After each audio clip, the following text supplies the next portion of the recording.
Ons het nou gesels oor Jesus se doop, maar daar's 'n baie belangrike rolspeler by Jesus se doop, wat ons nog nie oor gepraat het nie, en dit is God die Vader.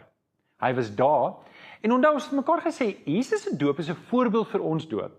So dit wat van toepassing is op Jesus se doop, word ook van toepassing op ons. So kom ons kyk, wat doen ons Hemelse Vader by ons doop? Die eerste ding wat hy doen is, hy is teenwoordig. Natuurlik weet ons Vader is alomteenwoordig, ons God is oral en hy's, maar spesifiek by my en jou doop, moet ek en jy weet, daardie dag, wanneer ek onder die water ingaan en ek kom op, is hy daar.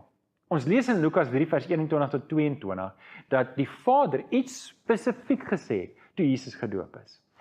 Ons lees, daar was 'n stem uit die hemel wat gesê het, jy is my geliefde seun, oor jou verheug ek my.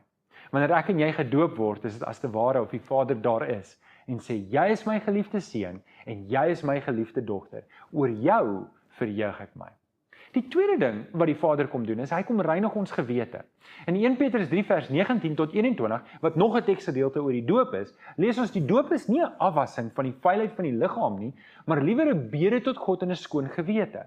Ek kan, omdat ek nou Jesus aangeneem het, en omdat ek as te ware onder die kruis van Jesus staan, weet ek, Jesus se dood, sy kruisdood was 'n plaasvervanger offer vir my. Ek hoef nie meer te sterf nie. En omdat Jesus vir my gesterf het, kan ek met 'n skoon gewete voor die Vader staan en weet, die prys is betaal. Ek staan nie met my eie sondelas voor die Vader nie. Ek is vergewe.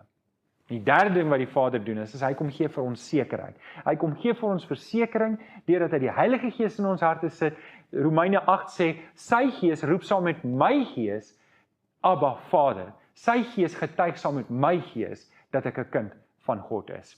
In Hebreërs 10 vers 22 lees ons, laat ons dan God nader met 'n opregte hart, en met volle geloofsekerheid. Sien, die Here wil hê, ek en jy moet met geloofsekerheid lewe. Hy wil nie ek en jy moet onsekerheid hê nie. En weet jy, partykeer vervaag die dag toe ons tot bekering gekom het, ek kan dit nie meer so mooi onthou nie, en dit het dalk oor tyd gebeur, ek het dalk oor 'n kwessie van 'n paar maande, dalk 'n paar jaar, het ek sistematies nader gekom in die Here, en al hierdie stappe gevolg, en ek is nou 'n kind van die Here, maar ek kan dalk nie presies 'n dag en 'n datum sit, wanneer dit gebeur nie, wanneer dit oor 'n tydperk gebeur, en hier's waar die doop my help. Wanneer ek gedoop word, beleef ek daai sekerheid, ek het my dag en datum, wat ek kan terugverwys na, en weet, ek is gered.